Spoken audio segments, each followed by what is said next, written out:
Box office దగ్గర super star Rajinikanth latest movie కూలీ world wide గా రీసెంట్ గా రిలీజ్ అయ్యి 3 రోజుల్లో ఎక్స్ట్రాడినరీ కలెక్షన్లతో దుమారం లేపగా సినిమా బాక్సాఫీస్ దగ్గర ఇప్పుడు 4వ రోజు సండే అడ్వాంటేజ్ ఉన్నప్పటికీ తెలుగు రాష్ట్రాలతో పాటు మిగిలిన చోట్ల డ్రాప్స్ అయితే సొంతం చేసుకుంది. తమిళ్లో మంచి హోళ్లను చూపించినప్పటికీ తెలుగు రాష్ట్రాలలో మాత్రం డ్రాప్స్ కొంచెం ఎక్కువగానే కనిపించగా ఓవరాల్ గా ట్రాక్ చేసిన సెంటర్స్ ను బట్టి చూస్తూ ఉంటే సినిమా బాక్సాఫీస్ దగ్గర 4వ రోజు తెలుగు రాష్ట్రాలలో అటు ఇటుగా 4.5 కోట్ల నుండి 5 కోట్ల రేంజ్ లోనే షేర్ అందుకునే అవకాశం కనిపిస్తూ ఉంది. ఫైనల్ ఆఫ్లైన్ టికెట్ సేల్స్ లెక్కలను బట్టి కలెక్షన్స్ కొంచెం పెరగవచ్చు. ఇక తమిళనాడులో మరోసారి మంచి జోరును చూపెడుతూ 18 నుండి 20 కోట్ల రేంజ్ లో గ్రాస్ మార్కును అందుకునే అవకాశం కనిపిస్తూ ఉంది.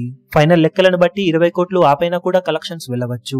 ఇక సినిమా బాక్సాఫీస్ దగ్గర హిందీలో మరోసారి 4.5 కోట్లకు పైగానే నెట్ కలెక్షన్ అందుకునే అవకాశం కనిపిస్తూ ఉండగా కర్ణాటక, కేరళ కలుపుకొని మరో 10 కోట్ల రేంజ్ లో గ్రాస్ ను వసూలు చేసే అవకాశం ఉండగా వరల్డ్ వైడ్ గా బాక్సాఫీస్ దగ్గర మరోసారి దుమ్ము లేపుతూ 60 నుండి 65 కోట్ల రేంజ్ లో గ్రాస్ ను ఈ రోజు సాధించే ఛాన్సెస్ ఉన్నాయి. ఫైనల్ ఆఫ్లైన్ టికెట్ సేల్స్ లెక్కలు కనుక బాగుంటే కలెక్షన్స్ 70 కోట్లకు చేరువయ్యే అవకాశం కొద్ది వరకు ఉంటుంది. మొత్తం మీద మంచి జోరునే చూపెడుతూ బాక్సాఫీస్ దగ్గర దూసుకుపోతున్న కూలీ సినిమా 4 రోజుల ఎక్స్టెండెడ్ వీకెండ్ లో సాలిడ్ రికవరీనే సొంతం చేసుకున్నా ఇంకా భారీగా రికవరీని లాంగ్ రన్ లో దక్కించుకోవాల్సిన అవసరం ఎంతైనా ఉంది. ఇక టోటల్ గా సినిమా 4 రోజులకు గాను సాధించే ఏరియాల వారి కలెక్షన్ వివరాలు ఏ విధంగా ఉంటాయో చూడాలి. ఈ వీడియో మీకు నచ్చినట్లయితే లైక్ చేయండి, షేర్ చేయండి, ఛానల్ ను సబ్స్క్రైబ్ చేయడం మాత్రం మరవకండి. ఏ చిన్న అప్డేట్ ను మిస్ అవ్వకూడదు అనుకుంటే బెల్ ఐకాన్ ను ప్రెస్ చేయండి.